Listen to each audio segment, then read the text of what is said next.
A gente discutiu o grau de aplicação holomórfica constante na última aula. Aí agora preciso introduzir um pouco mais de tecnologia. Preciso falar sobre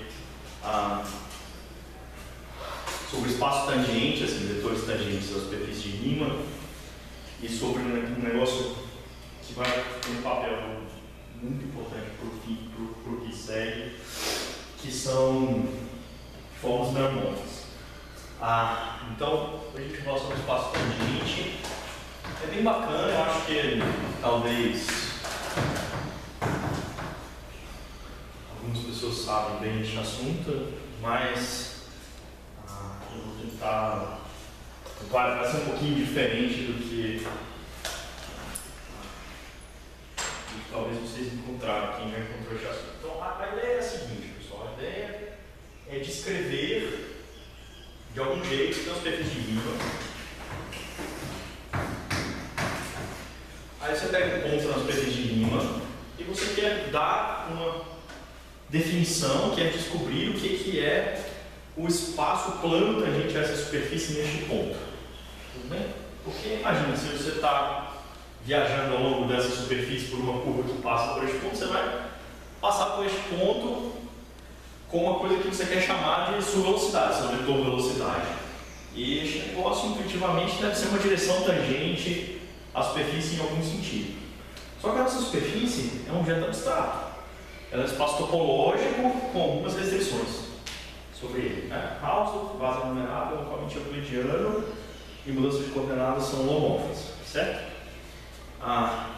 Então você não pode, assim, de jeito ingênuo, desenhar uma flecha tangente a essa superfície, um plano tangente a essa superfície. Isso já tem significado. Tá bom? Então precisa descobrir o que é vetor tangente. Precisa fazer um processo que vai produzir para a gente como definir este objeto, o plano tangente ou o plano de direções de uma superfície de Riemann. Esse negócio que eu vou fazer agora se aplica para qualquer variedade suave, qualquer dimensão. Não precisa ser superfície de Riemann, mas a única diferença será que no final, então se você tem um espaço Hausdorff, espaço topológico Hausdorff, localmente em base numerável, localmente euclidiano, que cada ponto tem a sua homomorfa de Rn e cujas mudanças de coordenadas. O que foi, Maria? Eu tô com isso contigo. Da minha urgência pré-aula, assim. Tá bom, pode ir. Eu não posso não. Por quê? Eu ainda era muito escrota. Ainda melhor. Localmente euclidiano significa no sentido localmente modelado em Rn, e cujas funções de transição são diferenciáveis. Tudo que eu vou fazer aqui se aplica também. Igualzinho, não tem nenhuma diferença. Tá bom? Então, a primeira coisa que eu quero dizer é que essas considerações que a gente vai fazer hoje,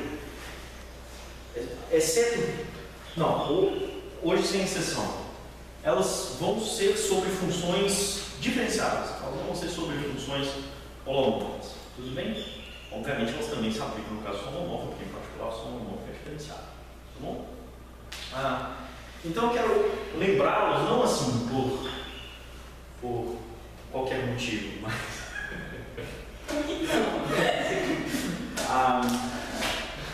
mas porque eu vou usar isso uma vez hoje. O que significa uma função ser diferenciada? Então, se a definição assim, você tem o V, é um espaço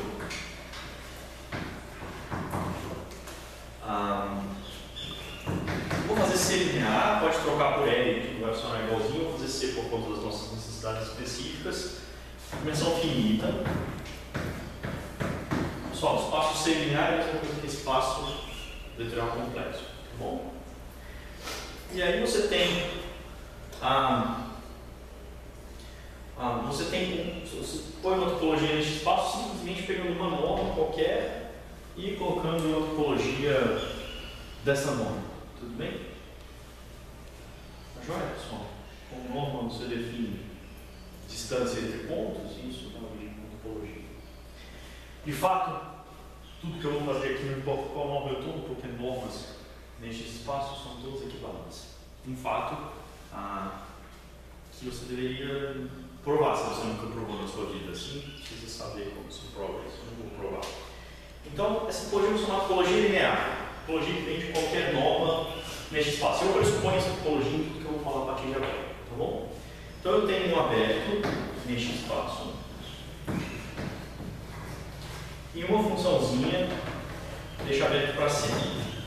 Então, o que significa dizer que essa função... eu vou pegar um pontinho dele e deixar aberto. O que significa dizer que essa função é diferenciada no ponto P? Eu fiz isso na primeira aula, eu esqueci. Não, né? Significa dizer que a função admite uma boa aproximação linear neste ponto. Então eu vou traduzir essa frase em termos matemáticos. O que é ter uma boa aproximação linear no ponto? Bom, primeiro é ter alguma aproximação linear no ponto. Então isso se escreve assim, que se você está perto do ponto P, se você somou um H pequeno, ou seja, um H cuja norma é pequena, você está pertinho do ponto P, você pode calcular o valor próximo do ponto P pelo valor que a função tem em P, mais uma transformação linear cujo nome é este, pessoal. Então, o que é DFP? DFP é uma aplicação linear.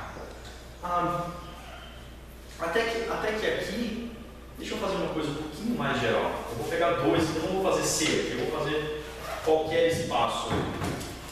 Vou pegar dois espaços de dimensão finita, porque não faz nenhuma diferença, tá? E aí essa minha função não é para C, que era um caso particular, um espaço unidimensional, para qualquer outro espaço linear, tá? Então, essa transformação é uma transformação de V para W linear, e este é o nome dela, não foi aplicado em nada. Quando eu escrevo DFP, é o nome dessa. Essa vai ser a aproximação linear da função f no ponto P. Ela tem este nome. Derivada da f no ponto P, ou derivada total da f no ponto P. Tá bom? Essa transformação linear eu aplico a H. Tudo bem? Então f de P é um carro W, esse sujeito também é um carro W. E aí? Isso aqui é o que está escrito, é que a f perto de P se calcula por uma transformação linear aplicada a este vetor que diz quão perto de P você está, né? Quanto você se afastou saindo de P, somando a P. Mas tem que ter um erro, claro, porque essa f de L não é linear. Ela não pode ser assim, isso aqui ela é dada pela própria DF linear, certo? Então tem um erro. O que está escrito aqui, aonde psi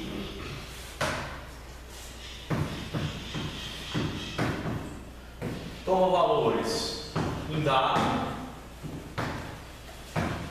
e é definida para a norma de H pequena. Ou seja, essa função psi é uma função definida numa vizinhança da origem com valores em H. Tá bom? Ou seja, essa psi é uma função definida numa certa bolinha de raio Epsilon centrada na origem com valores em H.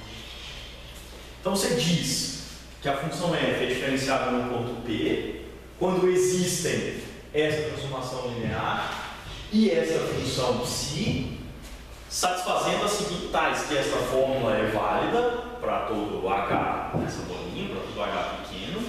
Só que o que está escrito aqui por enquanto é simplesmente que eu aproximei f por uma transformação linear, mas eu não dei sentido a uma boa aproximação linear. Então o que significa que a transformação linear é boa?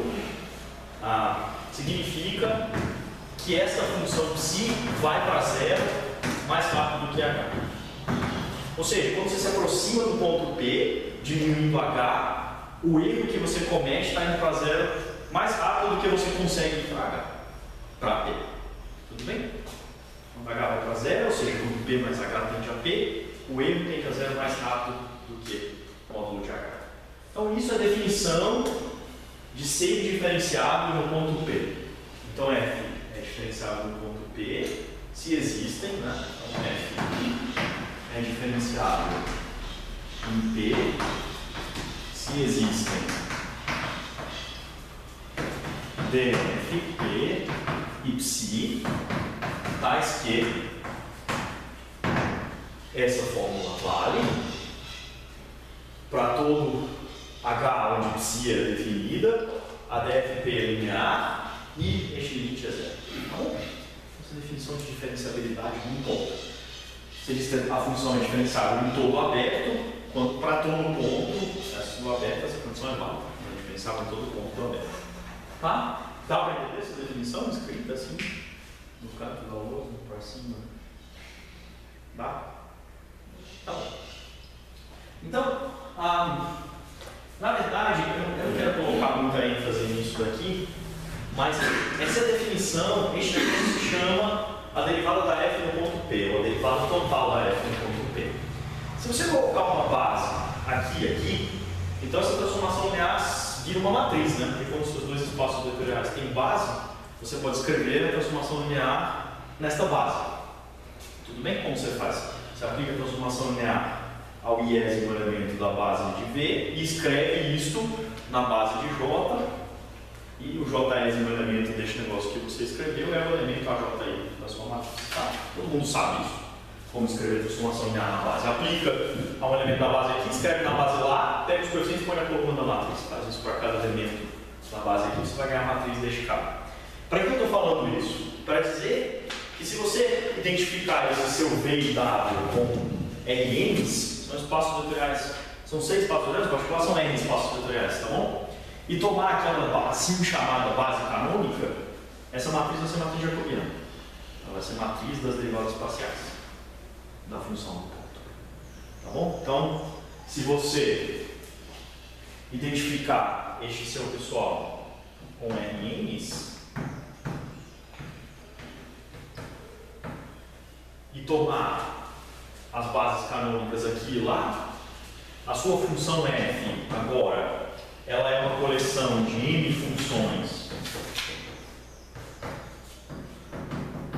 de n variáveis cada, né? Porque você faz f e depois você projeta, porque o seu dado virou Rn, então você tem n projeções. Então essas são as funções coordenadas, são as compostas de f com as projeções deste Rn, tá bom? Cada uma dessas funções coordenadas é uma função de n variáveis com valores médios. Um fato que vocês talvez sabem no cálculo 2, que é uma função de Rn em Rn, nada mais é do que n funções de Rn em N, tá bom? É só compor. Quando você identificou este camarada aqui com Rn, você ganhou n projeções. Porque Rn, essa π de n, π de j, desculpa, é tomar a jésima coordenada. Tá bom? Então você tem essas funções e essas funções têm suas derivadas espaciais. Cada função desta, cada fj dessa lista, pode ser derivada em relação à variável xi. E esta matriz, variando mi e j, essa matriz é exatamente, você pode verificar, não vou fazer isso, eu vou usar isso de fato, mas só para dar um sentido para a matriz jacobiana. A matriz jacobiana, a matriz das derivadas espaciais das suas funções em relação a xi, ela nada mais é do que a matriz da transformação linear que aproxima a função no ponto P na base canônica do Rn e do Rn. Tá? Porque vocês, enfim, já encontraram esse objeto na vida, então não faz muito sentido dizer essas palavras. Muito bem. Mais uma coisa que eu também não vou usar, mas que faz muito sentido anotar, é que a existência desta derivada, né, dessa transformação linear que é a derivada, aliás, pessoal, a derivada que você aprendeu no cálculo 1 é essa mesmo. Só que lá, as funções são de R para R. Então, essa transformação linear é um espaço unidimensional para R mesmo, como transformação linear é só multiplicação com um escalar. Este escalar é o número que você estava chamando de derivada da função. A derivada é sempre uma transformação linear. Tá bom? É a transformação linear que aproxima a função às proximidades do ponto, neste sentido. Tá? Ela existe. Mas isso é a nossa tipo derivada primeira. O que viria a ser a derivada segunda? Este negócio, ele se itera. Por quê? Porque se você assume que a derivada da f existe em cada ponto de U, então você ganha uma nova função se dfp existe. Ou seja, a derivada primeira existe para todo P em U, então você pode definir uma nova função chamada df de u, para um lugar que a gente tem que descobrir qual que é, que pega um pzinho e associa a derivada da f no ponto pzinho. Mas o que é este cara? É uma transformação linear de v para w. Certo? Mas pessoal, nós voltamos à situação anterior, em que eu tenho uma função de um aberto em V no espaço vetorial. O espaço de transformações lineares de V para W, ele por si é um espaço vetorial. Tá bom? De dimensão finita.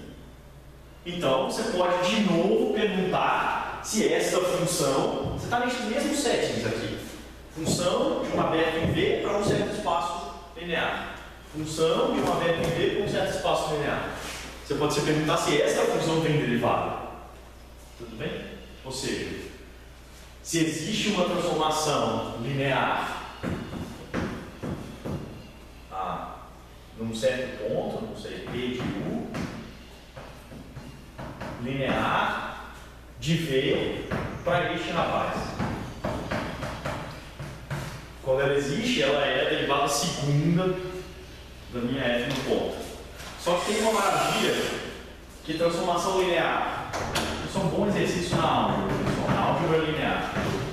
Integrando. Quem está fazendo? Só. Bom, tudo bem. Quem não fez precisa fazer. Transformação linear de V para transformação linear de V para W é a mesma coisa que transformação bilinear de V para W. Não tem diferença. Os espaços são isomorfos. Tudo bem? Ou seja, a derivada segunda, a derivada primeira é uma transformação linear, a derivada segunda é uma transformação bilinear e assim por diante. Tudo bem? A derivada carésima é uma transformação linear. Mas eu não vou usar isso. Tá? Eu não preciso deste negócio. Isso é só para dizer que você pode definir ser infinito nessa língua. Agora você faz de novo e assim por diante. Tudo bem? Mas eu preciso só disso aqui. E eu vou usar isso aqui também de jeito simples, tá bom?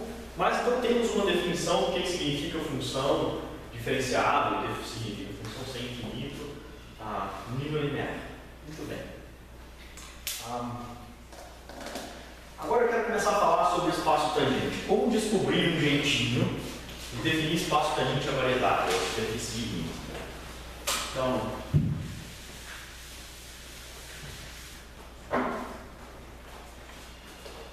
Então isso se faz assim. A gente sabe que quando você pega um ponto no espaço linear, você pode pegar qualquer vetor deste espaço linear e desenhar a partir deste ponto. Desenhar tipo um representante deste vetor com origem neste ponto. Bem, você tem um certo vetorzinho aqui, V, essa é a origem, um elemento deste espaço. Aí tem um jeito de você desenhar o mesmo representante deste V, só que com origem no ponto P. Isso vai te dar uma cópia do espaço vetorial V feita de flechas que são desenhadas a partir do ponto P. Mas o que é isso? Isso a gente escreve assim, simplesmente. V de P é, por definição, os pares da forma PV com V em V. Eu pego um vetorzinho em V e indico de que é o ponto a partir do qual eu estou desenhando o representante deste cara. Este negócio é uma cópia do espaço V. Por quê? Como eu defino soma aqui? Eu somo na segunda coordenada. Eu faço tudo por escalar. Eu faço tudo por escalar na segunda coordenada. O vetor nu é P,0. O inverso de PV é P,-V. Isso é uma óbvia cópia do espaço vetorial V, só que eu quero pensar nesta cópia como feita dos vetores, das flechas com origem em V, em P. Tá bom? Formalmente a definição é só essa. Isso se chama espaço tangente geométrico no ponto P. Por que geométrico? Porque ele é feito de flechas. Ele é feito de coisas físicas assim que os físicos gostam. Vetores, qualquer porcaria que eles falam de vetor tem. Tá bom? Certo? Muito bem. Só que agora tem uma observação muito bacana numa função, imagine que você tem uma função suave definida numa aberta deste ponto. Deste tipo, para cima. Uma F. Tá? Suave significa infinitamente diferenciado. Como que eu posso fazer um par da forma PV agir sobre a função F? Eu faço assim, eu derivo F no ponto P na direção do vetor V. Ou seja, par PV agindo em F, por definição, eu faço a reta passando por P com o vetor diretor V, restringo a função a esta reta e calculo a derivada em P, ou seja, a derivada em T quando T igual a zero. Tem direito, porque essa derivada meu T é pequeno, para T pequeno essa reta fica aqui dentro, de U a função é definida e tem derivada por hipótese. Então o que eu fiz? Eu fiz um negócio bacana. Eu peguei um vetor tangente no ponto P, geométrico, olha a minha reta passando por P, no vetor diretor V. É que o V era outro, pessoal, vocês não entendem. Eu peguei um vetor tangente geométrico e fiz esse vetor agir sobre uma função para produzir um número. Tá certo? Tudo bem? Entenderam o que eu faço? Todo vetor tangente geométrico come uma função e cospe um número. A derivada da função naquela direção, naquele ponto. Como a função varia ao longo da reta que passa por aquele ponto naquela direção, naquele ponto. Tá bom? Esta ação ela é bonitinha. Por quê? Você precisa da reta para derivar? Porque eu quero. Não sei, porque não tem outra saída aqui que eu poderia fazer. Se eu derivo a F. Tem isso? Tá. Veja, as funções deste tipo, todas as funções de U para C, eu vou dar um nome para isso. Todas as funções de U para C suaves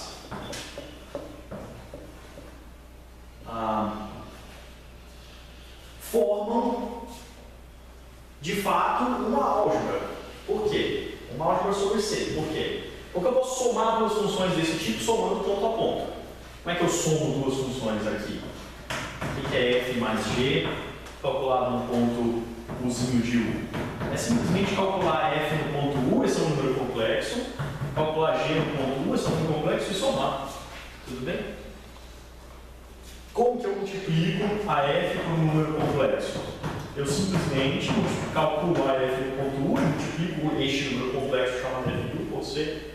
E como que eu faço o produto de duas F's? Mesma história. Eu simplesmente calculo cada F, ganhando dois números complexos e faço o produto. Esse negócio é álgebra de funções. Tá bom? E esta derivada, vamos chamar um vetor deste tipo, um par PV de V, Pzinho subíndice. Tá bom? Só para não escrever pares. V subíndice Pzinho é o par PV. É o V com ponto base P. Tá? Então, este processo que um vetor com base no ponto P tem uma função e devolve um número, ele se comporta maravilha com relação a essa estrutura de álgebra das funções. O que ele faz com a soma de funções, pessoal? Se eu aplico VP a F mais G, o que eu ganho?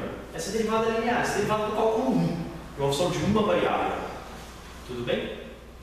Ou par de funções, né? Porque essa só tem valor em C, mas você tem uma parte real e parte imaginária, escreve F mais, parte real de F mais I, parte imaginária de F e deriva cada coisa separada, tá bom? Então, essa derivada é usual do cálculo 1. Ela é linear com relação à sombra, não é?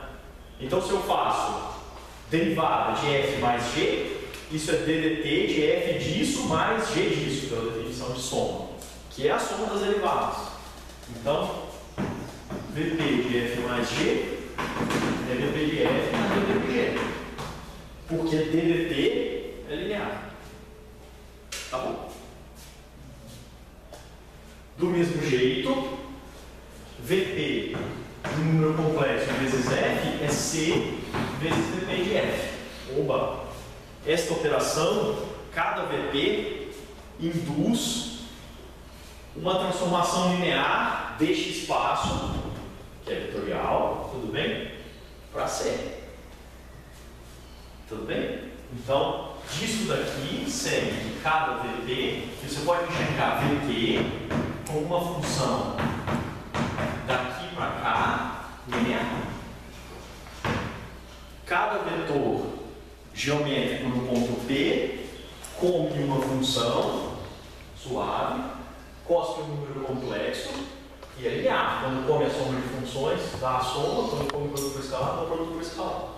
Certo? Isso é como essa estrutura se comporta com relação à estrutura de espaço vetorial das funções suaves. E como que ela se comporta com relação ao produto? O que acontece quando você aplica VP ao produto de F por G? Vamos calcular. Isso deve ser DDT, T igual a zero, do produto de F por G calculado na reta P mais TV. Mas como que é a definição do produto de funções? É produto ponto a ponto. Você calcula cada função e faz o produto. Certo? Então este negócio é DDT, T igual a zero, de F de P mais TV, vezes G de P mais TV. Mas alguém lembra do cálculo 1 como fazer essa conta?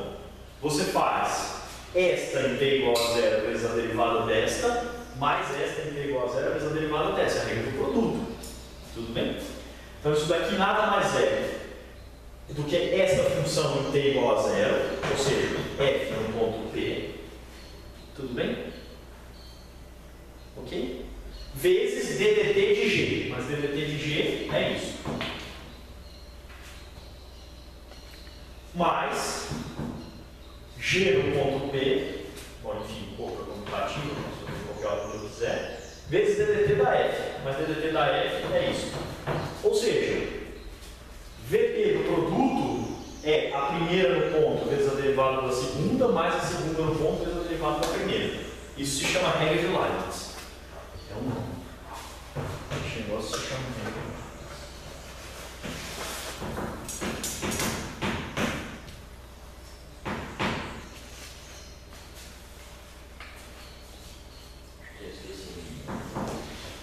Então,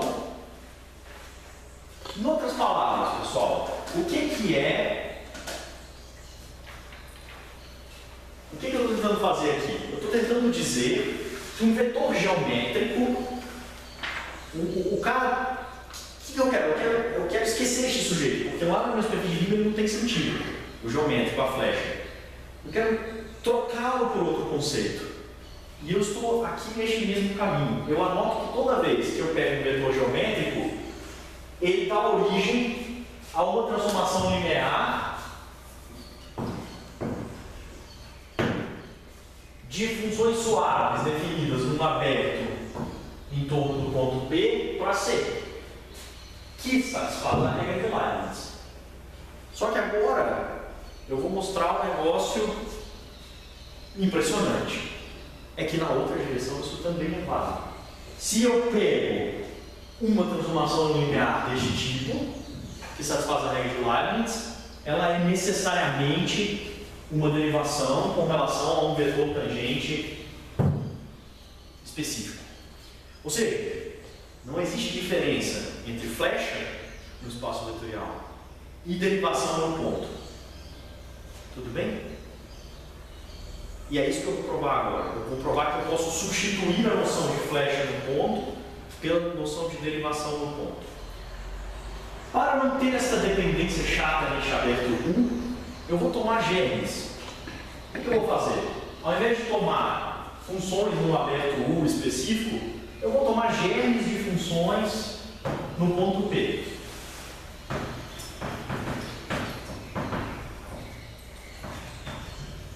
Tudo que eu fiz aqui funciona. Porque funciona, como é que eu somo dois germes no ponto P? Assim, é o germe calculado por essa fórmula. Tudo bem? Então, eu somo dois representantes e tomo o germe da soma. Tudo que eu fiz aqui vale para germes. Porque, veja, eu calculo germe no ponto P, calculo germe no ponto P, tem direito. Tá bom? Todo este negócio. Então, o que eu fiz até agora? O que eu fiz até agora foi o seguinte. Eu mostrei, então, bom, eu tenho um espaço cujo nome é este e cuja definição é a seguinte. Este é o espaço de derivações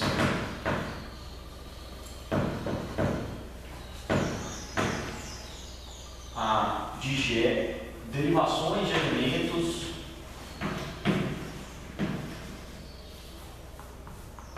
de epsilon t. Então, o que é uma derivação de um elemento de epsilon t? Uma derivação de um elemento de epsilon t, ou seja, um cara deste espaço, é um operador linear deste espaço para este. Só, se você não entende algum momento aqui, avisa. Vocês entenderem que este espaço de gêmeos de funções do ponto P tem estrutura vetorial, você pode somar gêmeos, também pode multiplicar gêmeos por escalar, a gente já discutiu isso antes, tá bom? Você pode fazer tem estrutura de álgebra, mas pode fazer produto também de gêmeos. Então, o que é uma derivação? É uma transformação linear aqui que satisfaz a regra de Leibniz. Ou seja, quando você faz o produto de dois gêmeos no ponto P, mas, para não carregar demais a notação, tudo bem, porque, fala a verdade, tudo que eu vou fazer é assim, se você quiser esquecer o gêmeo com o representante de lugar, é a mesma coisa. Não tem diferença. O que é satisfazer a regra de Leibniz? Aplicar P, o produto dos dois gêmeos, é aplicar o primeiro gêmeo no ponto P. Por isso, às vezes, a gente assim, enfatiza que essa derivação é do ponto P. Calcular o primeiro gêmeo no ponto P e aplicar P para o segundo. Já é um produto de dois números complexos, né? Porque o gêmeo no ponto P é um número complexo e este negócio, por definição, é um número complexo. Mas, calcular o segundo gêmeo no ponto P e derivar do primeiro, né? Ou seja, aplicar P para o primeiro. Este negócio se chama uma derivação sobre gêmeos no ponto P. Qualquer operador linear que pega gêmeo e possui um número complexo que satisfaz a regra de Leibniz. É uma derivação. Tudo bem? O que eu fiz foi exibir uma função que vai daqui para cá, que me permite ver um vetor flecha no ponto como uma derivação, não é? Quando eu pego um par de pontos aqui, VD, e mando para este V, neste sentido, né? VPzinho como operador sobre funções por essa definição. Tudo bem? É meio ruim chamar de VPzinho, porque na verdade eu falei que as pessoas eram a mesma coisa, mas sei lá, mando para um certo T que depende deste, mando o VPzinho para um T que depende deste VPzinho, cuja definição é esta, T de VPzinho aplicado ao GNF. Por definição, DDT em T igual a zero de qualquer representante do gêmeo aplicado em T mais TP. Esse derivado não depende do representante do gêmeo que você pega, porque se as funções coincidem localmente em torno de P, as derivadas obviamente vão coincidir, tudo bem? Então eu fiz uma seta daqui para cá. E para cada flecha associou uma derivação. Eu quero dizer para vocês que essa flecha é um isomorfismo de espaços vetoriais.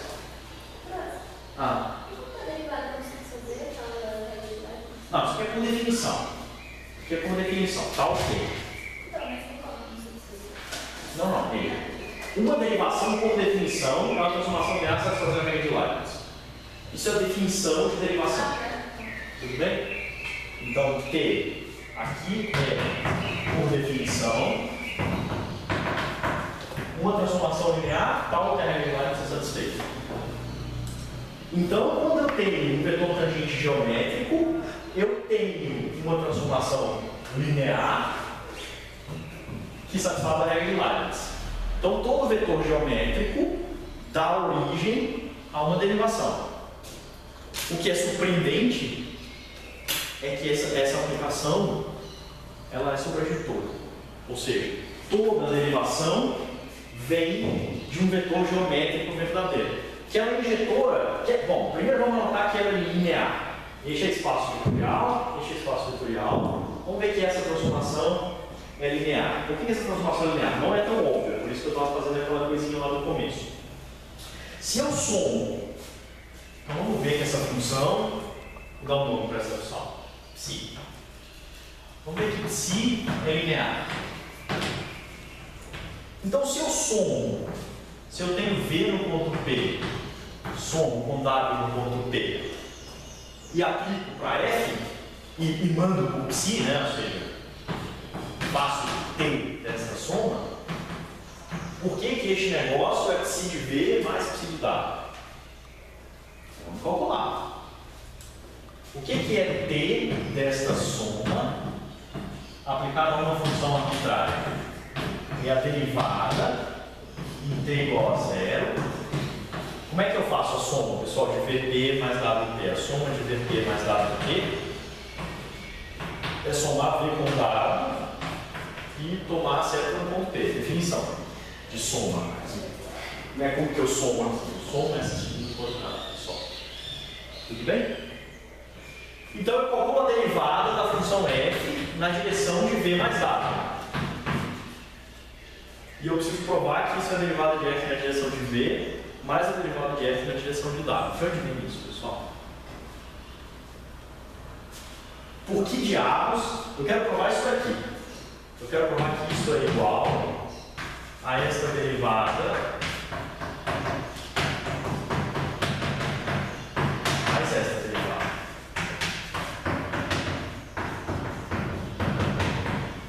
Aí acabou. Se eu provar isso daqui, este negócio é VT aplicado a F, este negócio é WT aplicado a F, e aí eu provei exatamente que, bom, T aplicado a F, T de WT aplicado a F. Provei a linearidade, a menos de provar ainda a multiplicação por escalar. Por que diabos isso aqui seria válido? A razão é que a função f é derivada. Sabe por quê? Vamos trocar o h nessa definição ali por tv. Eu tenho direito, não tem? H pequeno, tv para t pequeno é um hzinho. Então, pela definição de diferenciabilidade,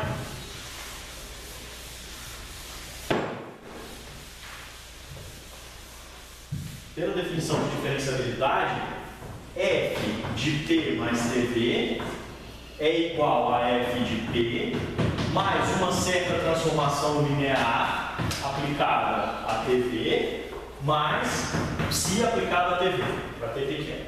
Não é isso? É a definição, que diz que f é diferenciável no ponto P. Tá bom? Ok? Só que essa é linear. Então este t sai. Ah, maravilha. Passa este f subtraindo. Divide todo mundo por t. E toma o limite quando t tende a zero. O que é o limite disso daqui quando t tende a zero? É aquela derivada lá, por definição. Tudo bem? Limite dessa expressão quando t tende a zero é a derivada de t igual a zero de f de p mais tv. Não é? E o que é o limite disso daqui quando t tende a zero? Isso aqui. É isso aqui mesmo. É um número complexo. Esse aqui é zero, porque quando t tende a zero, este negócio vai para zero. Ou seja, pessoal, você acabou de descobrir que aquela derivada se calcula como um operador linear no V. Acabou. Essa é a linearidade em V que você precisa. Se você soma V com W aqui, você está simplesmente aplicando este operador que é linear, a soma de V com W, não vai quebrar. Então este negócio é linear neste termo. Tá bom? Então vem do fato que a f é diferenciável que essa aplicação é linear. Se você soma V's aqui, ou seja, soma V lá dentro da derivada, quebra. Se você multiplica por escalar, quebra. Tá? Então essa aplicação é linear. Ela é obviamente injetora, porque se você tem uma derivação que é aplicada a qualquer função dá zero, significa que a derivada direcional na direção daquele vetor e daquele ponto. Se essa reta existe, porque se o vetor é nulo, não é reta, é um ponto só, né? P mais T vezes zero é só P. E aí a derivada é sempre zero, porque a função f de P é constante, deriva ddt de f de P é zero. Tá bom? Imagine que você tem um vetor aqui cuja imagem com psi é zero, para que está no núcleo dessa transformação linear. Então você tem um certo ponto e vetor tangente, que quando você olha para este par como uma derivação sobre funções, ele é nulo. Qualquer função que você põe aqui na frente dá zero. Qualquer gênero que você põe aqui dá zero. Eu quero argumentar que isso significa que o V é nulo. Porque caso contrário, você pega alguma função que varia ao longo dessa retinha, determinada por P e V, e essa derivada não vai acontecer zero. Tudo bem? O único jeito dessa derivada ser zero para qualquer função f é o V ser zero. Porque quando o V é zero, P mais PV é só P. ddt de f de P é sempre zero. Aí sim, para toda f. Então, se um sujeito está no núcleo, ele já era zero antes.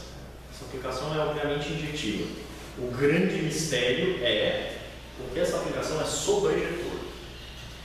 Bom, em princípio, o espaço de derivações pode ter até dimensão infinita, quem sabe? Uma razão para pode ter dimensão infinita. Então, olha só, eu vou provar isso agora. Mas o que eu estou falando? Eu falo uma coisa bem bacana, bem interessante. Imagina que eu tenho um livro, e neste livro está escrito a resposta das derivadas direcionais de todas as funções em um certo ponto e numa certa direção. Só que você não sabe a direção. Aí você fala para mim assim, a função tal. Aí eu abro o livro e falo assim, ó, a derivada da função tal, neste ponto e nessa direção que eu estou escondendo de você é tanto. Aí a gente fala, outra função tal. Vai falar, a derivada dessa outra função neste ponto e nessa direção é tanto. O que eu estou afirmando é que existe um processo finito e simples e previsível, no qual o cara vai te fazer algumas perguntas e vai deduzir qualquer direção na qual você está derivando.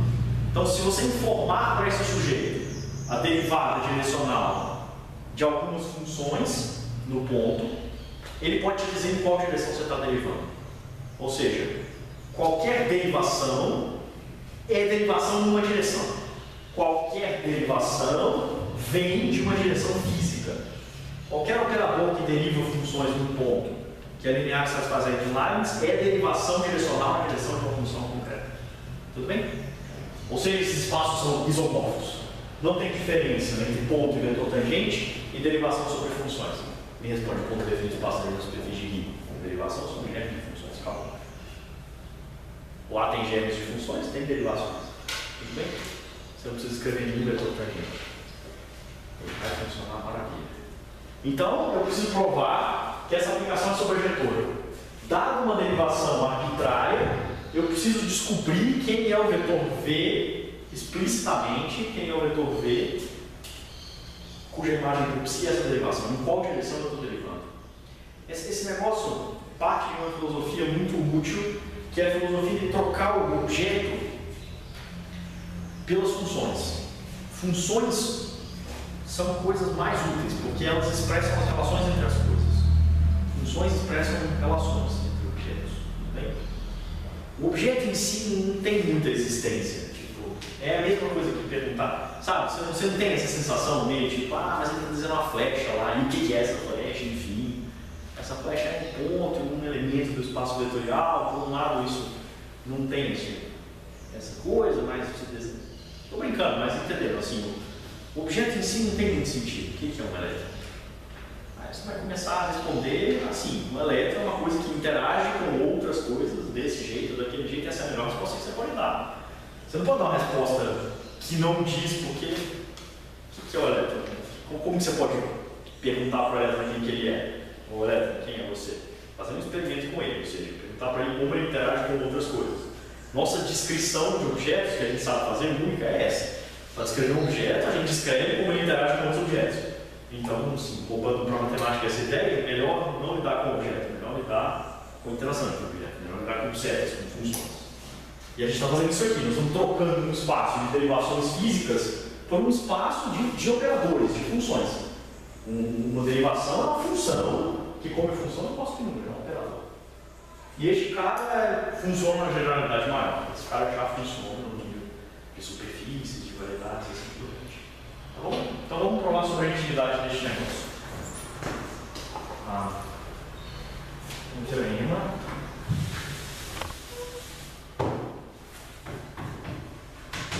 Este espaço.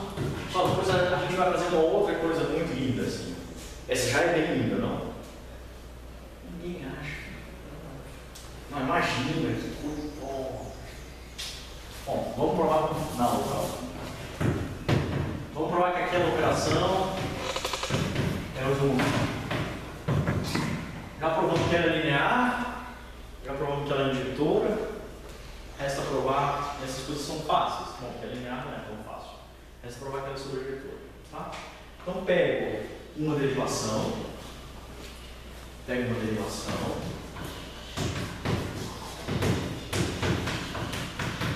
Então tudo que eu sei, que eu tenho um animalzinho que vai para cada germe de função do ponto P, ele vai me dar um número complexo. É isso que eu tenho.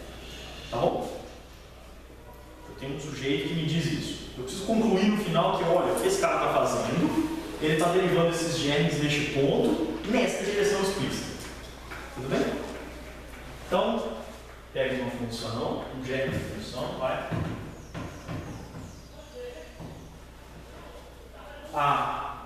Deixa eu já pegar um representante para este germe. Tanto faz. Tudo que eu vou fazer no nível de representantes, eu sempre faço. Vocês me permitem essa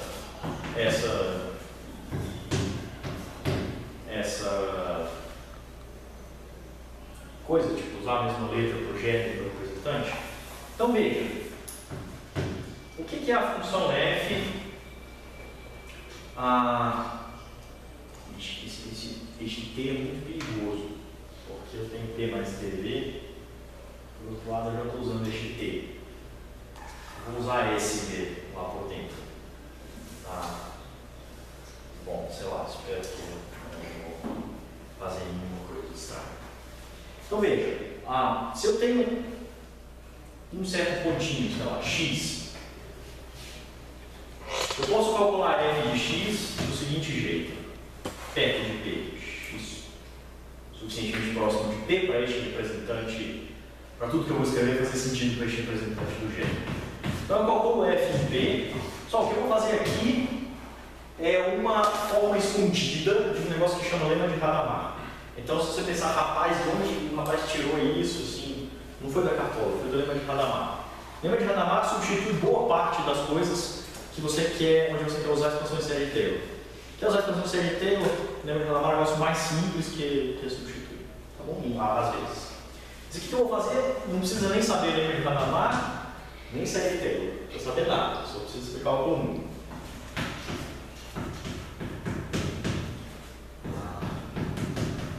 Então eu pergunto se vocês acreditam nessa fórmula. Claro, para x suficientemente pequeno, porque eu preciso ser capaz de aplicar o germe deste representante a todos os pontos que ficam nessa reta ligando x e p. Tudo bem? Essa é uma reta ligando x e p, né? Quando t igual a 0 você está em p, quando t igual a 1 você está em x. Tá bom? Então se x é suficientemente pequeno, este negócio, bom, nem precisa tanto porque está derivando em t mais, agora. Pessoal, quanto que vale a integral dessa derivada em t dt? Vale essa função calculada em t igual a 1? T, que foi prometido, não precisava usar S, porque já tem este t, ninguém me lembrou. Vale, estou integrando a primitiva, certo? Isso vale esta função calculada em S igual a 1, ou seja, vale f de x menos essa função em S igual a 0, que é f de p. Então f de x menos f de p mais f de p é f de x. Tá joia? Que maravilha.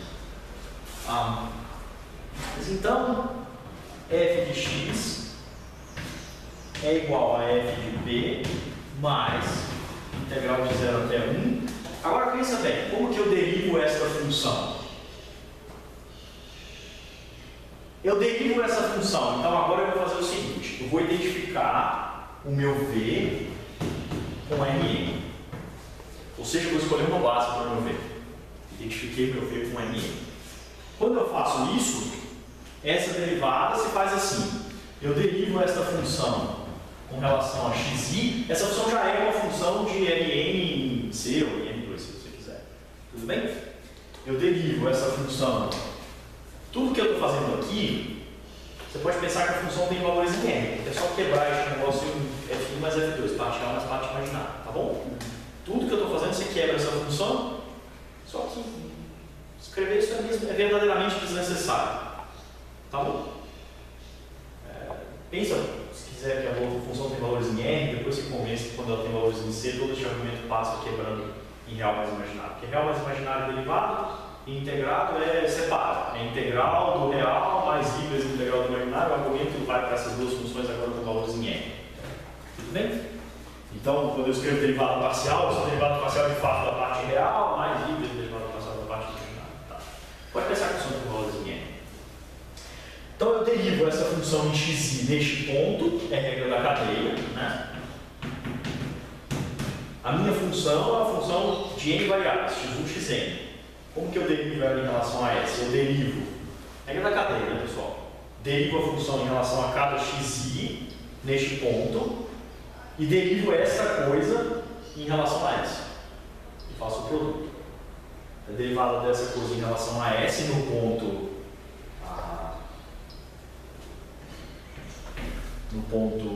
P é xi menos pi, onde pi é a iésima coordenada de P.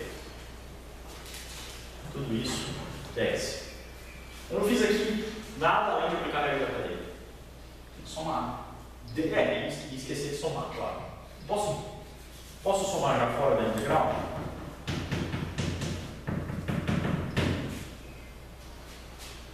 Então, como que eu derivo f em relação a s quando f está composta com essa função de x?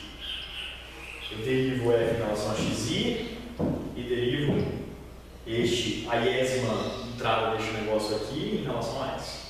Então, derivei f em relação a xi, calculei neste mesmo ponto. Agora, derivo a iésima entrada disso, ou seja, eu pego pi de x e pi aqui em relação a s. Para x menos pi, tá bom? Ou seja, isto é igual a f de p mais a soma para ir de 1 até n de xi menos pi vezes uma certa função de x que eu vou chamar de h de x. Quem que é h de x? H de x é a integral de 0 até 1 de df de xi h de x. E df de xi no ponto p mais s x menos p desce. É uma função que depende, cada hi é uma função que depende de x. Tá? Então, se você olhar o que está escrito aqui, é f de p mais a soma deste negócio que sai da integral, porque ele não tem nada a ver com s, vezes essa integral que eu chamei de hi de x. Agora eu quero observar que da regra, agora eu vou aplicar, então eu tenho essa fórmula, f de x igual a essa paradinha aqui. Vou aplicar a derivação dos dois lados. Eu quero dizer que pela regra de Leibniz, a derivação manda constante para zero. Por quê?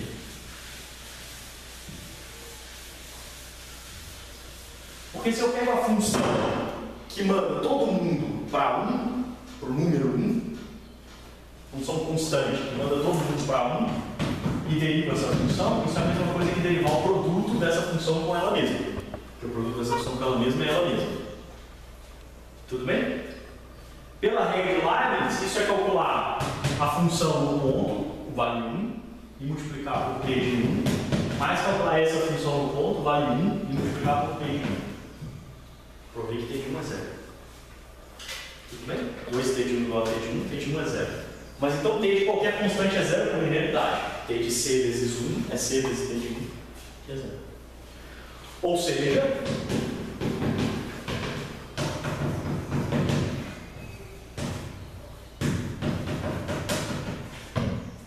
derivação por conta da regra de Leibniz mata as constantes.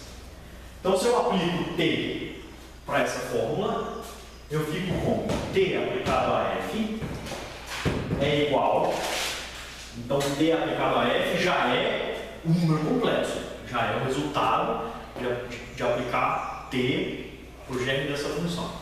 Tudo bem? É igual a T aplicado ao lado de cá. Este rapaz morre, porque é constante. T é linear, então ele entra nessa soma, que é derivação linear. T deste produto é o quê? É este rapaz no ponto, vezes no ponto P, mas este rapaz no ponto P é 0, vezes T desse, então não tem, mais T desse rapaz, vezes este rapaz no ponto P. E T deste rapaz é só T de xi, porque eu tenho que PI é 0. Então isso dá soma de T aplicado a xi. O que é xi, pessoal? Xi é a função coordenada. É a função que pega um ponto e devolve a essa coordenada. Isso aqui é xi. É a função coordenada.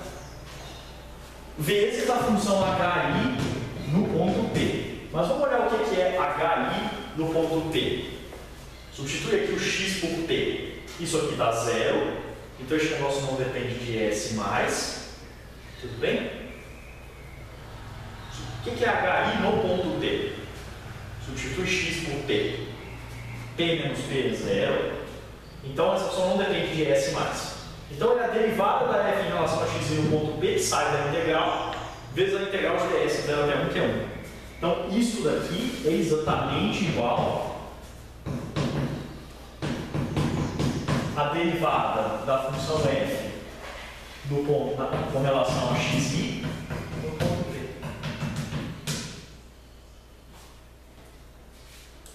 É HI de P, derivada de f em relação a x no ponto P. Pessoal, apaga F na fórmula. Então, não tem muito estrago. A derivação T é o operador feito das derivadas parciais com relação a xi, que é derivada parcial com relação a xi, é derivada na direção do vetor da base. O que é isso daqui? Quando o Vzinho é um vetor unitário lá da base canônica, é a derivada parcial da f, né? Então, a derivada parcial da f, na verdade, é a derivada na direção do vetor EI. Isso aqui é EI aplicado a f. Então, o que está escrito aqui é que T é soma destes números, a derivação T aplicada a cada função coordenada, vezes a derivada da função f na direção do vetor da base. Ou seja, está escrito aqui que T é a derivação na direção deste vetor concreto.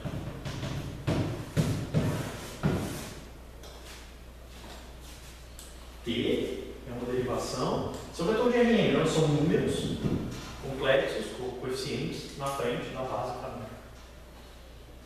Um elemento de V explícito. Tudo bem? Então, se o sujeito tem um livro onde ele tem as derivadas de todas as funções, você não precisa fazer muita coisa não. Você pega as funções coordenadas, pergunta para ele qual é a derivada das funções coordenadas naquele ponto, põe na frente os vetores canônicos da base, esse é o vetor na qual está derivando, na direção da qual está derivando. Os coeficientes na direção da qual está... Você tem a derivação. Tudo bem? Pôs base em tudo. Canônica. Tudo bem? Identificou com Rn ou com R2. Tá? Você tem a derivação. Como que você acha o vetor na direção da qual você está derivando? Você aplica essa derivação às funções coordenadas, pega esses caras e põe como coeficientes dos seus elementos da base canônica. Essa combinação linear é exatamente o vetor que, quando você aplica essa derivação para qualquer f, dá o que deve dar. Por quê? Porque quando você aplica isso aqui para f, você aplica EI para f, mas EI para f é derivada parcial de f em relação a f, por definição. É incrível, não? Então toda derivação é derivação na direção de um vetor explícito. Este negócio é um isomorfismo. Esta aplicação injetora, agora sobre a injetora, linear entre estes espaços, identifica estes dois espaços. Agora eu estou livre para definir espaço tangente a superfície de Riemann, ou qualquer variedade, de fato. Qual que é a definição? A definição é: um vetor tangente no ponto P da superfície de Riemann é uma derivação sobre germes de funções suaves naquele ponto. Posso definir espaço tangente holomorfo também. É derivação, tudo bem? Mas eu vou definir primeiro e trabalhar primeiro com espaço tangente suave.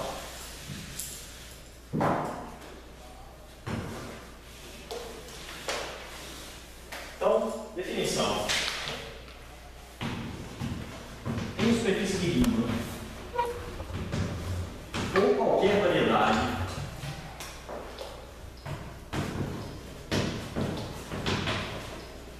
suave. Que é a superfície de Riemann com particular é a variedade suave, né? Porque quando a função de transição holomorfa ela tem diferenciada, como a gente provou lá no começo do curso. Pega um ponto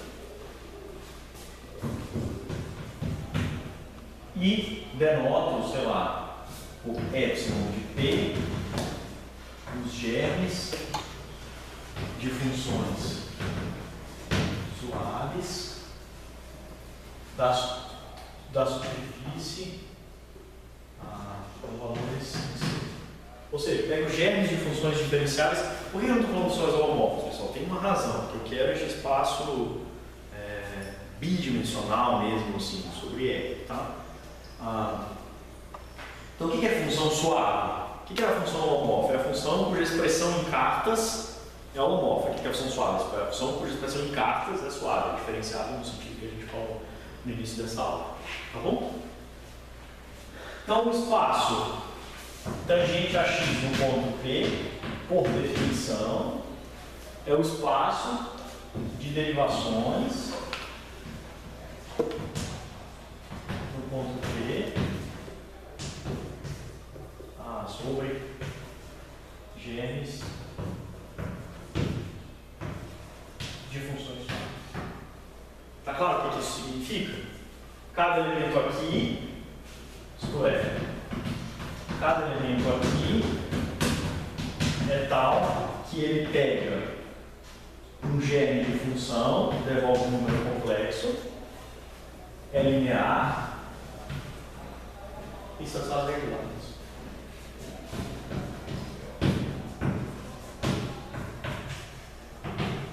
Ou seja, T do produto de dois germes é o primeiro germe no ponto P vezes T do segundo germe, mais o segundo germe no ponto P vezes T. É a mesma definição, só que agora em vez de pegar funções do germe de funções no espaço vetorial, eu pego germes de funções na superfície. É a mesma definição.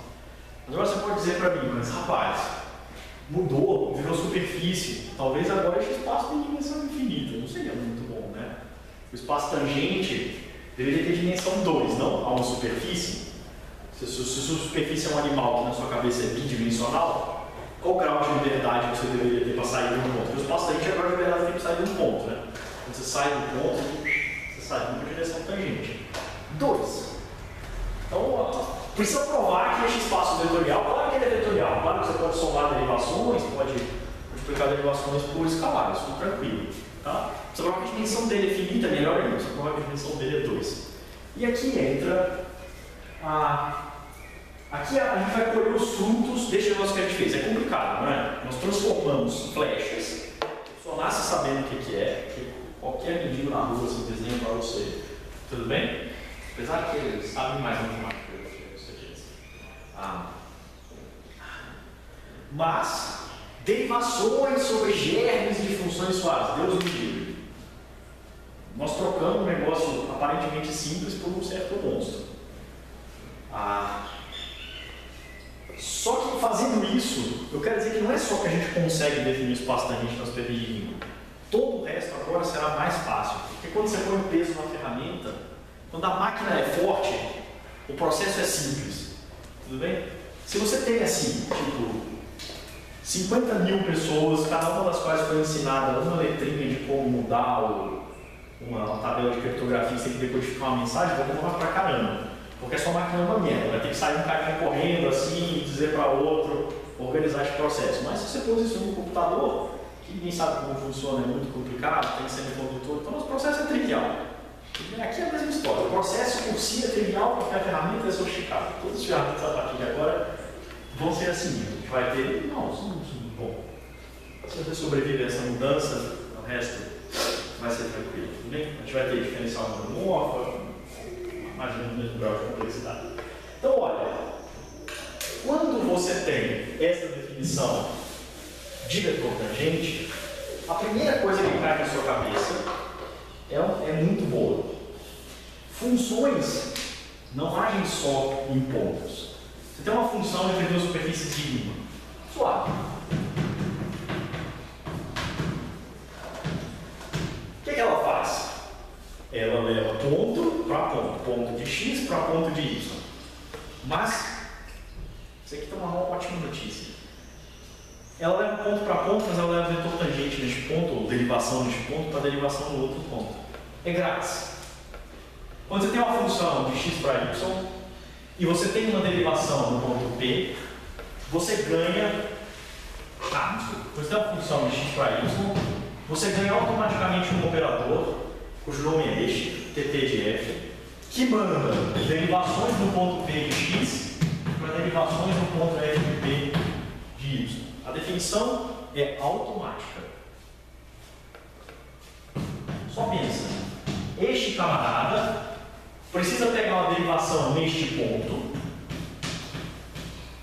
e cuspir uma derivação lá.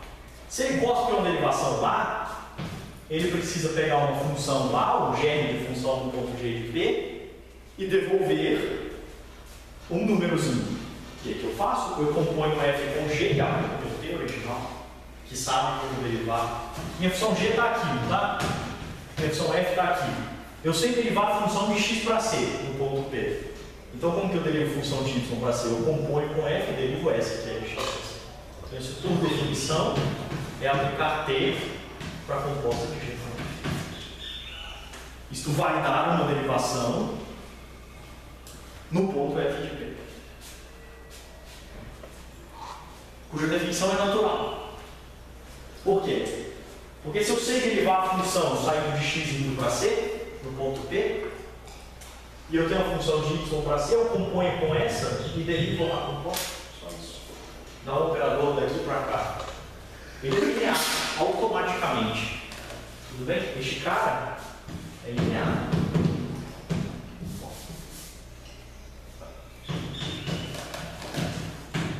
Aqui você começou a escrever, você prova. Soma duas derivações, nem precisa escrever, só. Soma duas derivações. O que vai ser isso aplicado à soma? Vai ser a soma das derivações aplicada a essa função. A soma das derivações é cada uma aplicada à função. Não inverte. Inverte o que mais? Tem mais de x para y. Não. Tudo certo, olha. Essa derivação era sobre funções em x. Então. Esta é uma derivação sobre funções em y. Põe a função em y, cria uma função em x e deriva a função em x. Tá bom? Então, este operador é linear. Por definição de como você soma a derivação, por definição de como você multiplica a derivação por escalar. Tudo bem? Vitor? Não mudou, você está olhando assim, para o outro lado. É que eu não entendi muito bem a definição dessa função. De qual das duas? Essa? Então, esse é o nome dela, que é meio horrível. Mas é o nome dela, como que ela chama? Ela pega uma derivação no ponto P de x, essa, e produz uma derivação no ponto f de p. Então, o que é a derivação no ponto f de p? A gente pega uma função, um gene de função no ponto f de p e deriva. Como que eu faço para derivar isso daqui se eu não sei derivar a função saindo de y? Eu sei derivar a função saindo de x. Eu componho, agora essa sai de x. Então, essa eu sei derivar por este rapaz que está aqui.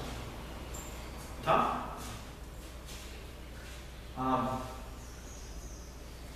Ela é automaticamente linear, porque a soma aqui quebra, a multiplicação por escalar aqui quebra, tudo bem? E ela tem todas as propriedades, chamadas propriedades punitoriais. Se você tem, então vou fazer 4 observações. Se você tem uma função idêntica de x para x, ou seja, a função que manda o ponto x para ele mesmo, então T desta função é a função identidade do espaço tangente. Ou seja, se a função leva ponto para ele mesmo, da mesma superfície pela mesma, leva o vetor tangente no ponto para ele mesmo. Entenderam? A derivada da função identidade em x é a função identidade no espaço tangente. Direto para a definição. Consegue ver que esse negócio é direto da definição?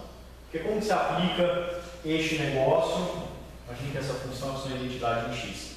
Aplica para um vetor e aplica para a função g. Você só compõe com a função identidade, como se você tivesse aplicado o mesmo vetor para g. É idêntico. Certo? Segunda coisa, se você tem uma função de x para y e uma função de y para z, então TP de f composta com g, este operador do espaço tangente em P do espaço tangente de f de g de P aqui, é a composta.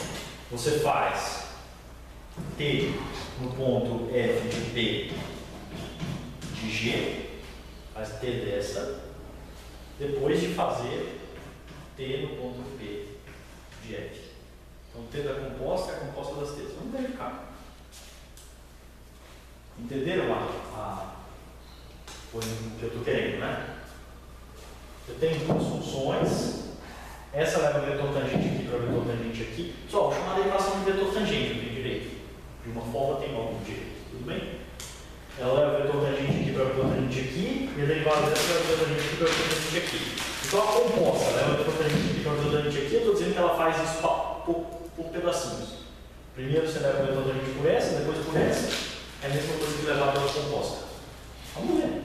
Aqui você não precisa ter medo, é só você escrever e partir para o braço. Assim. Todas as verificações são automáticas.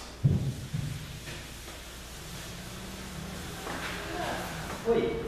Eu não entendi essa definição da T, né? Porque você deveria criar uma função que você deriva no ponto de P como Ó, essa função pega uma derivação aqui e dá uma derivação lá. Então, essa função acabou de comer uma derivação aqui. Tudo que está dentro desses parênteses deve ser uma derivação lá. Tudo bem? Eu peguei por esta função uma derivação aqui e produzi uma derivação lá. Tá? Eu defino essa derivação, estou definindo essa função. Quem que é essa derivação? Eu pego qualquer função g em y, o germe de função de g no ponto f de p, e tem que derivar de algum jeito. Eu derivo assim, eu componho esta g, o representante desse germe, com f, compulso. Agora eu tenho uma função de x para c.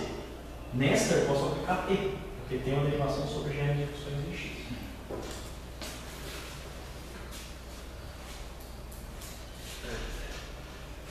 Eu peguei um tzinho e produzi uma derivação sobre funções em y. Em outras palavras, eu sei como derivar funções em x.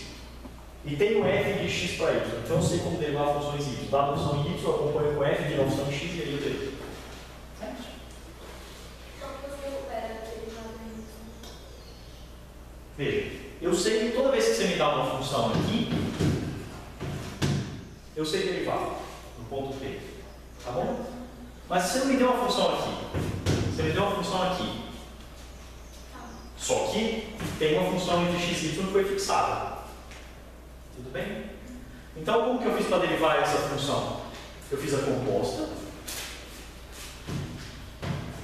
E ela deu uma função aqui. Essa eu derivo, porque eu sei como que deriva. Eu defini isso como a imagem por essa derivação, que é conhecida pela função f. A função f faz duas coisas. Ela leva ponto no ponto, mas ela também leva derivação em derivação. Como? Essa derivação é conhecida. Essa derivada direcional você sabe como fazer. Ela é dada. Aí você precisa produzir uma derivada direcional lá. Como você faz? Dada uma função lá, que você quer derivar, você compõe com a f, vira uma função aqui. Aí você deriva a composta. Este processo derivou uma função saindo de y. Quando f é fixa, este processo deriva a função que está saindo de y.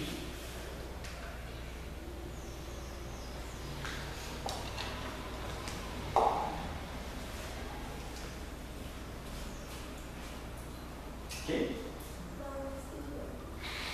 Ó, vamos pensar que a gente está no espaço vetorial. Eu estou colocando um derivado direcional, que é a mesma coisa, não tem diferença nenhuma. Então alguém me deu uma derivada, um vetor tangente no ponto P. Esse aqui foi dado. Tudo bem? Alguém me deu uma função f deste espaço V para este espaço dado, fixa. Estes são os dados que eu tenho. Eu tenho dois espaços vetoriais, uma função entre si, tudo bem? Diferenciável. E no espaço V eu tenho um ponto e um vetorzinho. Eu afirmo que na imagem deste ponto existe um vetor naturalmente associado a este pela função f. Então este vetor é associado a um outro vetor pela função f. Como que eu faço? Eu faço assim. Se alguém me pergunta como calcular a derivada direcional de uma função aqui, eu componho com a f. Não sei o que me pergunta, como que eu derivo essa função g aqui? Você falou para mim que aqui tem um vetor? Então deriva essa função para mim na direção deste vetor. Eu faço o seguinte processo. Eu componho a função para que a pessoa me deu com f de uma função lá. Mas lá eu tenho um vetor, não tem? Eu derivo a composta na direção deste vetor. E falo para ela, a derivada, este vetor, a derivada dessa função na direção deste vetor que você está me pedindo para definir, é essa. É o resultado de compor e derivar na direção daqui. Isso define um vetor. É uma derivação, portanto, define uma flecha aqui e muda o caminho. É que eu não entendi por que você compor e derivar, né? Você ganha a derivada. Você entendeu por que isso aqui é uma derivação? Ou sim? Tudo bem, isso a gente prova. Não, eu entendi que é uma derivação, mas eu não entendi por que é a derivação que você quer. Não, eu estou definindo. Isso aqui é uma definição. Dada uma derivação aqui, eu defino uma derivação lá deste jeito. Mas por que uma derivação Em y? Tudo bem, vamos verificar. Vamos verificar que é uma derivação. Preciso provar o quê? Que essa fórmula é uma derivação em y, né? Preciso provar que este negócio, TF de T, pertence a TF de PY. Tá joia? Onde TF de T é definido deste jeito. Tá? Então eu preciso provar que este negócio é linear para funções em y. Então quando eu aplico T, quando eu aplico este negócio para a soma de duas funções em y, tem que dar cada uma aplicada a uma função e somar. Mas o que é isso daqui por definição? Isso daqui por definição é T derivando a composta de f com G1 mais G2. Tá bom? Mas como que você calcula G1 mais G2? Você calcula G1 de f de alguma coisa mais G2 de f de alguma coisa, não é? Então isso aqui é a mesma coisa, por definição de soma de função, de g de função, que fazer G1 composto com f, ou seja, calcular G1 de f de alguma coisinha mais G2 composto com f. Mas este é derivação de x. Então este é linear. Então esse quebra na soma. Então isso é a soma deste t mais t. Acabou. Isso é essa coisa aplicada a G1, isso é essa coisa aplicada a G2. A mesma coisa vai funcionar no produto por escalar. Agora vamos verificar a regra de Leibniz. Então, regra de Leibniz.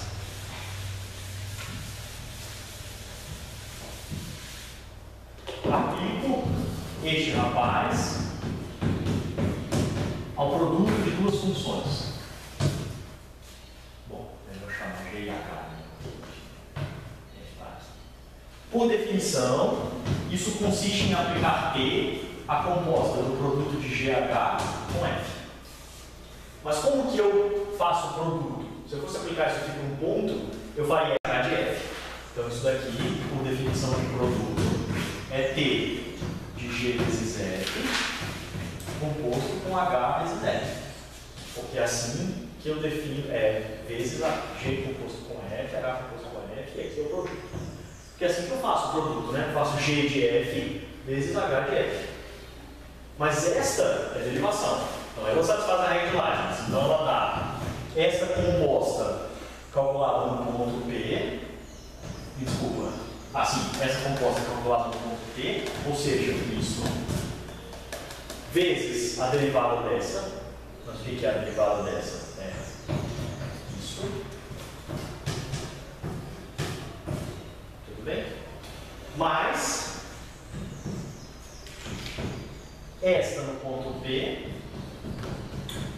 vezes a derivada dessa, ou seja, isso. Bom, isso é regra de Leibniz, não é? O que você está dizendo? Que este negócio aplicado a GH precisa ser derivação do ponto F de P. Então é isso aplicado no ponto F de P vezes a derivada disso, mais isso aplicado no ponto F de P vezes a derivada disso. É exatamente a derivação do ponto F de P. Ok? Sim, isso precisa verificar, eu tipo, tá varrendo por debaixo do tapete, mas precisa. Então é derivação mesmo, essa definição dá uma derivação. É linear e satisfaz Leibniz. Caso contrário, poderia ser qualquer coisa. Muito bem. Agora, isso daqui. Eu vou deixar vocês verificarem, pessoal, só escrever as definições, eu juro. Só escrever a definição. Começa a deixar lá. Aplica esse negócio para uma função, você vai compor com essa, depois você vai compor com aquela e vai dar como se você estivesse aplicando para a composta direto. É grátis. Dessas duas coisas, segue uma coisa muito boa. A terceira. Se uma função suave tem inversa, tudo bem? Ou localmente tem inversa, então T da inversa é a inversa da T. Então se você tem uma função f de um aberto U de x para y, que se inverte localmente, que se inverte aqui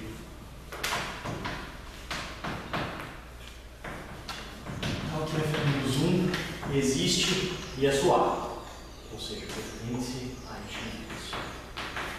Tá bom? Tudo bem? Então, T da F é menos 1, este operador linear, é a inversa deste operador linear. Demonstração. Está ali. Por um lado, T de F composto com F é menos 1 é T da função idêntica e é a função idêntica. Por outro lado, é T de F no ponto P composto com T de F a menos 1 no ponto F de P. Deixa eu copiar os pontos F de P. Então, F a menos 1.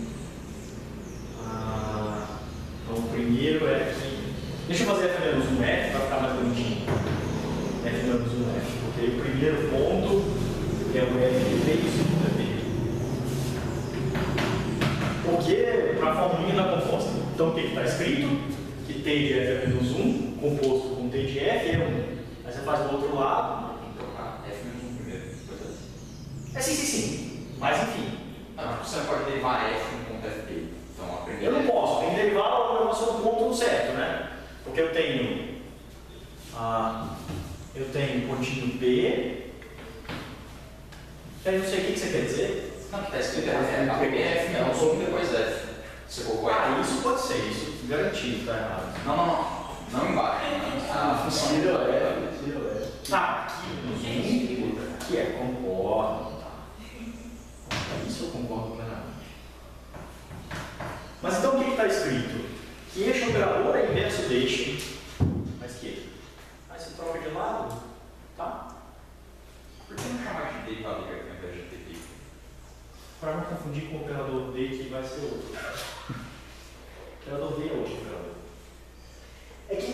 veja, você tem uma certa quantidade de coisas que coincidem aqui, porque a vida é doce.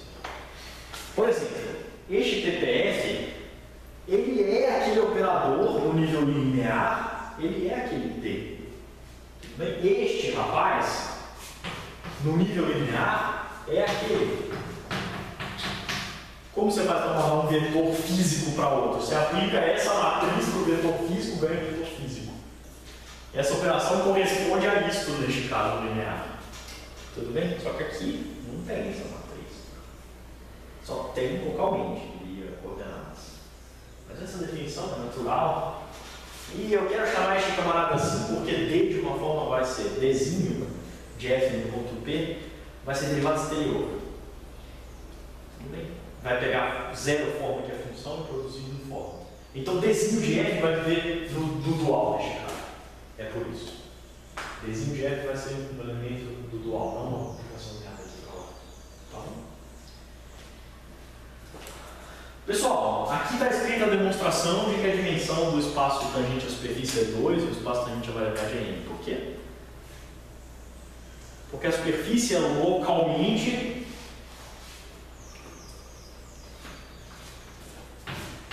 pegou a superfície de Riemann, pegou o ponto P. Então existe um aberto aqui e uma função φ inversível para C, para um aberto de C, que é suave, certo? Mas então, T dessa φ manda, vamos pensar que este negócio, bom, tudo bem, isso aqui é φ de P. Mas aqui está contido em C. Então, T dessa φzinha, dessa transformação φ, no ponto P, é uma transformação linear daqui para cá.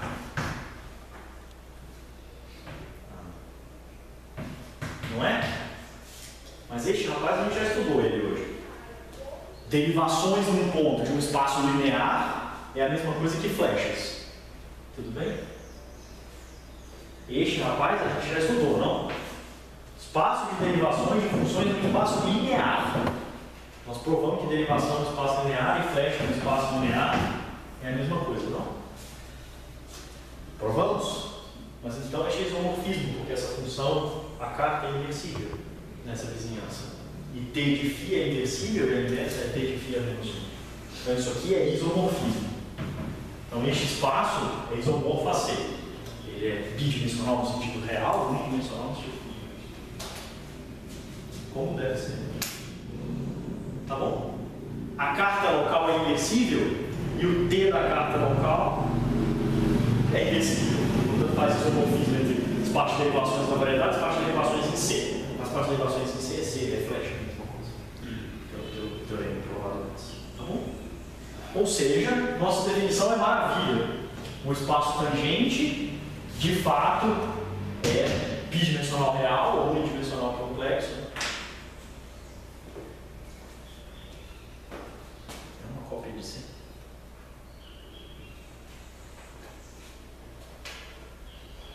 Ok? Maravilha. Tenho 5 minutos. Nesses 5 minutos, eu quero chamar a atenção para uma coisinha que está escrita aqui, graças a Deus eu não apaguei ainda, que é a seguinte. Quando você escreve dessa forma, olha para este T de F. Vamos apagar o F aqui. O que está escrito? Está escrito que T é soma destes números, destes coeficientes, vezes d dx no ponto P. Onde for d dx no ponto P, eu entendo a derivação sobre funções, que consiste em plugar a função lá e pegar o número que é a derivada. Tudo bem? Então, este pessoal é uma base no espaço linear para o espaço de derivações. Toda derivação é combinação linear de coisas deste tipo. Tudo bem? É fácil provar que eles são linearmente independentes, mas nem precisa, porque a gente provou que o espaço tem dimensão n, tem exatamente n caras deste e todo mundo é combinação linear deles. Então, se eles não fossem linearmente independentes, alguma coisinha errada está acontecendo nessa vida. Tudo bem?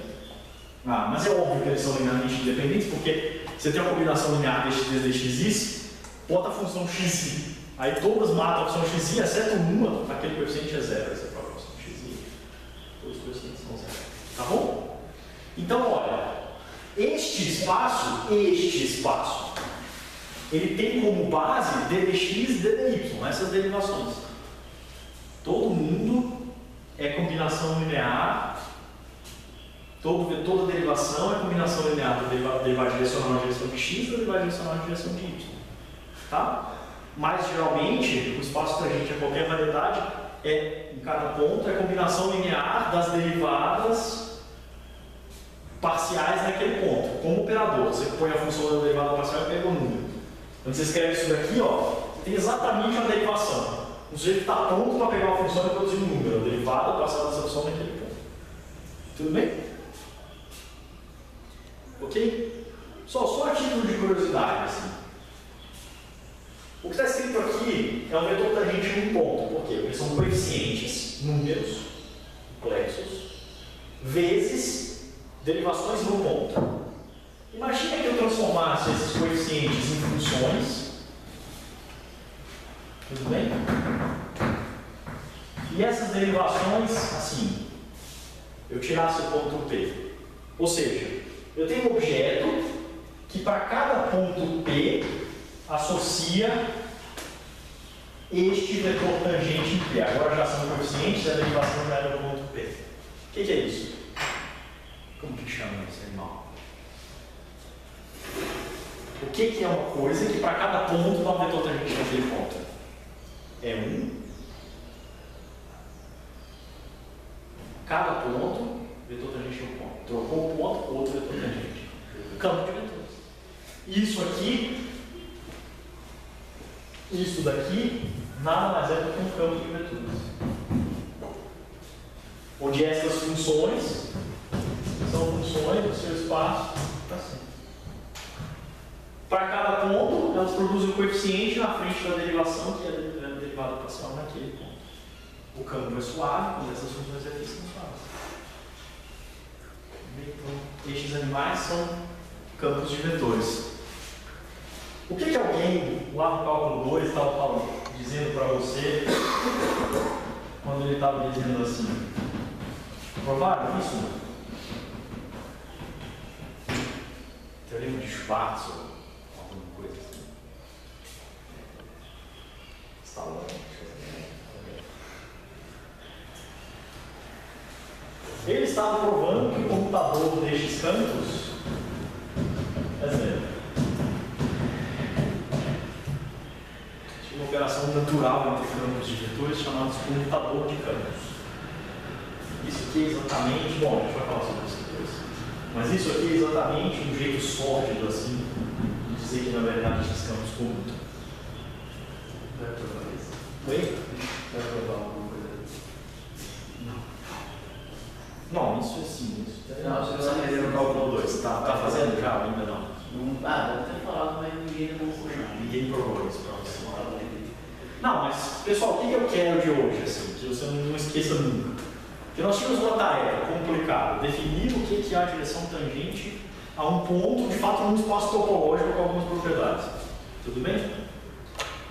Se você vai tentar fazer a primeira coisa, mas é localmente euclidiano, então eu de algum jeito transfiro aquela flecha para lá para cá, não vai funcionar, porque a flecha vai depender do jeito que você transmite.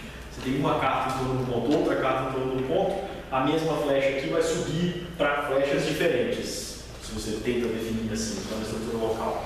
Eu vou dizer que o vetor tangente é um vetor tangente na carta. Isso não funciona porque a carta não é única. Tudo bem? Então a gente já está pesado, definir vetor tangente é a variedade, vou definir. Como nós resolvemos essa tarefa? Nós lá no espaço linear vimos que não tem diferença entre flecha e derivação no ponto, que a flecha está apoiada. Se eu tenho um operador linear que põe funções e costas escalares e faz a regra de Leibniz, isso é a mesma coisa que desenhar uma flecha. Esse foi o nosso teorema principal. Aí como que a gente definiu o vetor tangente na superfície? Operador linear que satisfaz a regra de Leibniz, como higiene de função escalar. Tudo bem? E vimos que com essa definição tudo funciona maravilha. A dimensão do espaço é 2, real, de fato o espaço é uma cópia de C. Se fosse Rn, se a variedade fosse a variedade de dimensão N, este negócio seria Rn aqui no lugar, né? Se fosse modelado em Rn, seria Rn aqui, seria Rn aqui, teria dimensão N, é a mesma história. Tá bom? Muito pesado, pessoal? Sim? Mas enfim. entendi.